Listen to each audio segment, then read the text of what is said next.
Hello, in today's video I will be going over infinite series and probability. We have this question. Alice, Bob, Clara, and Daniel are playing a game in where a cubic dice is rolled.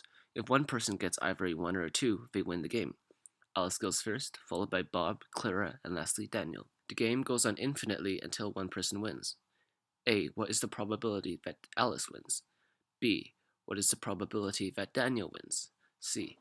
What is the probability that in a game with n people, the nth person wins? Since order matters in this situation, the probability is not split evenly among the 4 people, so they will not have a 1/4 chance of winning each.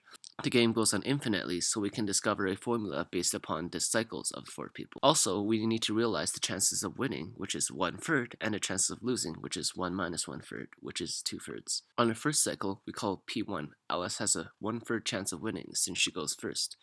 On the second cycle, we call P2. Alice again has a 1/3 chance of winning after everybody else loses, including her on the first cycle. We represent this as P2 equals Alice loses, Bob loses, Clara loses, Daniel loses, Alice wins, which is 2/3 times 2/3 times 2/3 times 2/3 times 1/3. This means that Alice, Bob, Clara, and Daniel will lose in the first cycle, and Alice wins in the second cycle. We continue this for P3. We get 2/3 to the 8th times 1/3. We realize that this is an infinite geometric series, since in every cycle Alice will have to win with a 1/3 chance, and every cycle differs from each other by a factor of 2/3 to the 4th, or the probability that all of them loses. We use this sum formula. A over 1 minus r equals 1/3 times 1 minus 2/3 to the 4th, which works out to 27/65. This result is around 42%. B. What is the probability that Daniel wins?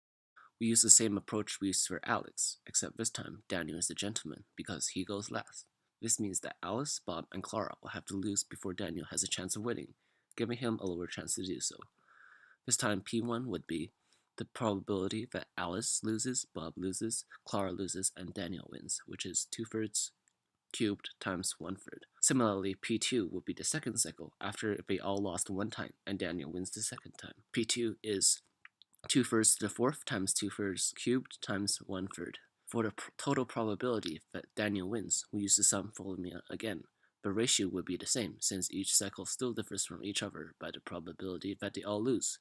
But the term 1 would be 2/3 times 2/3 times 2/3 times 1/3, since that is the probability that Daniel would win this first time.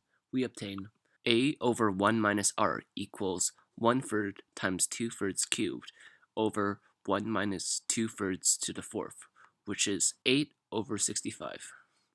This is around 12%, which makes sense, as Daniel will have a smaller chance of winning than Alice since he goes last. C. What is the probability that in a game with n people, the nth person wins? We already done part A and part B, so we have a good sense in how to solve this in a general way. We use the infinite sum formula again from the previous examples. The ratio will be easier to do. This is simply the lose chance to the power of how many people are playing the game, or 2/3 to the n. For the first term, we remember that all preceding people would have to lose. Before the nth person would get to win, there will be m minus 1 people that would have to lose before he or she gets a chance to win. So term 1 would be 2/3 to the m minus 1 times 1/3. Plugging this into our sum formula, we get a over 1 minus r equals 2/3 to the power of n minus 1 times 1/3 over 1 minus 2/3 to the n.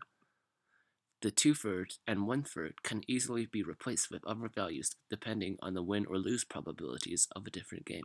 Thanks for watching. To see more videos like this, feel free to subscribe.